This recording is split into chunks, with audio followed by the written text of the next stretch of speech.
Chapter 7. The next hour passed in a daze of shock and confusion. Patrick seemed so stunned by the blow that was about to fall that he was barely able to say a word.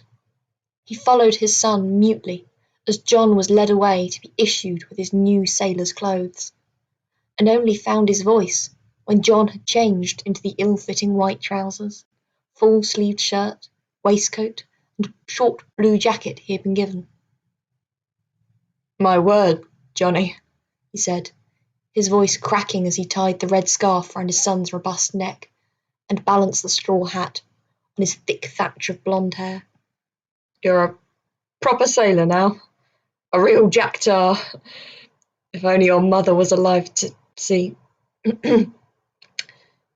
He turned aside and blew his nose loudly into his handkerchief. John looked down at himself. The new clothes seemed to have turned him into a different person, someone years older. In spite of the dread of parting with his father, he couldn't help feeling a small shiver of excitement too. He flexed his shoulders. He'd grown quickly recently, and his old coat had been uncomfortably tight. There was room to spare in this new jacket. They moved to a quieter corner of the deck, away from the shouts and whistles. The streams of small boats arrived at the ship's side, bringing on goods and men, and taking off groups of pressed sailors. A dreadful, hollow feeling was lodging itself in the pit of John's stomach, but he could see that Patrick was feeling even worse. "You mustn't worry about me, father," he said anxiously. "I'll be fine. We'll find a way to get back to each other somehow. They can't keep us apart for long." Patrick only groaned. "Here, boy, take this. It's yours." A sailor who'd been helping to give out the clothing was holding out John's freshly tied bundle to him. It was much bigger now that it contained the clothes he'd been wearing before, as well as his new naval spares. "Thank you," said John absently, taking it from him and turning back to Patrick. A shrill blast from a whistle had heralded the arrival of another small boat alongside, and several more men were clambering up the side of the receiving ship up onto the deck. "All hands for the HMS Fearless," came the order, repeated down the ship. "Into the boats. Look lively, boys."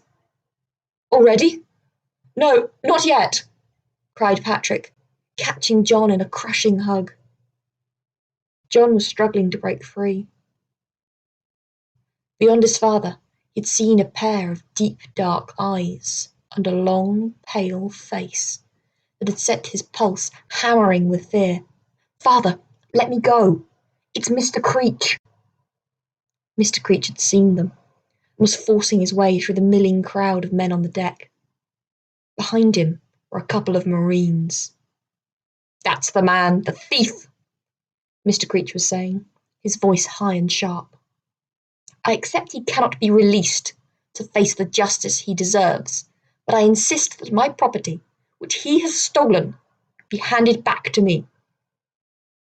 Patrick was staring at him, anger and bewilderment chasing each other across his face. "A thief? First I'm supposed to be a murderer. Now you say I'm a thief?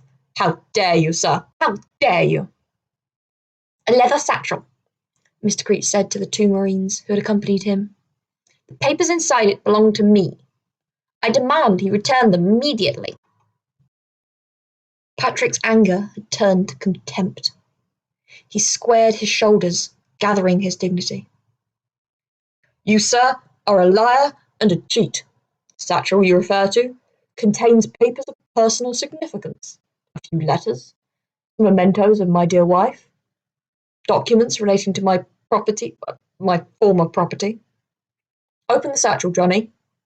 Show the gentleman the few poor things it contains." John looked down at the table where he'd laid the satchel before he'd put on his new clothes. It wasn't there.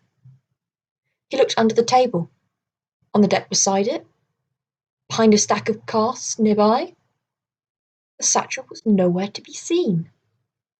But it was here just now. Father, it's gone. Someone's stolen it. That man who made up my bundle. He must have taken it. Mr. Creech's hands shot out, and his fingers bit deep into John's arm. Don't play off your tricks on me. Give me the satchel, now! John tried to shake himself free. Mr. Creech's painful grip only tightened. I haven't got it. Can't you see? It's not here. Tell him, Father. With a lunge of surprising strength and deftness, Patrick plucked Mr. Creech's hand off John's arm. He seemed to be taking the loss of the satchel philosophically. You should be ashamed of yourself, sir, he said witheringly, to attack a mere boy in this way. Why are you trying to plunder us still further? You've already taken from me my home, my reputation, and my son. The loss of my last few possessions is nothing to me. I'm even relieved that fate has intervened to spirit the satchel away before you can put your wicked hands upon it. Search the ship, Mr. Creech called out, a note of desperation in his voice. He turned to the Marine nearest him. I insist that you search the ship. I'll pay you double. The Marine looked round uneasily. Don't speak so loud, sir, please. We can't do no more for you. As it is, we're taking a risk. If our captain knew what we was doing here, he wouldn't like it at all. Best come with us. Nothing more to be had here. They each seized Mr. Creech by an arm and forced him away. Through the gap in the crowd which they had made, John could see a group of men being herded towards the side of the ship. I have to go, Father, he said, his voice trembling. He couldn't bear to prolong the pain of parting any further. He flung his arms briefly round Patrick's neck, then picked up his bundle and darted across the deck towards the huddle of men being hustled by impatient Marines over the side of the ship, down into the small cutter, bobbing on the water below. He was about to follow them when a man caught hold of his ear, tweaking it painfully. You, boy, what's your name? John Barr, sir. The man was consulting a list in his hand. You're for HMS Fearless? Yes, sir. The man had found his name. He looked down at John. His eyes were a cold, piercing blue, were set too close together. The words HMS Fearless blazoned across the front of his black hat. Then you'll be feeling the end of my rattan before you're much older. John stared back at him, surprised. What had he done? It sounded as if he'd already been caught breaking a dozen rules. His frank gaze seemed to infuriate the man, who flushed a dull red. You've an insolent eye on you, John Barr.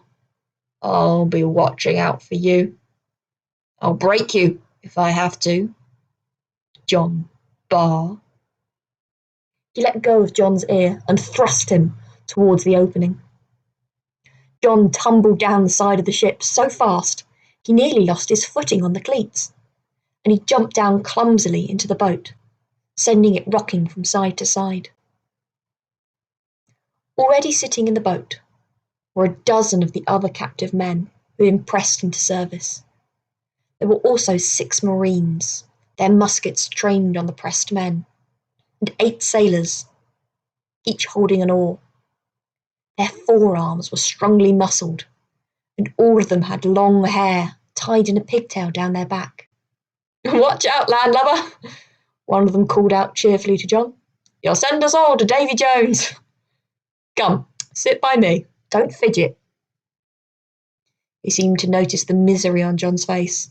Here, there's no need to look like that. You're joining the Fearless, the pride of Nelson himself, God rest his soul. Fought at Trafalgar we did, alongside the Victory herself.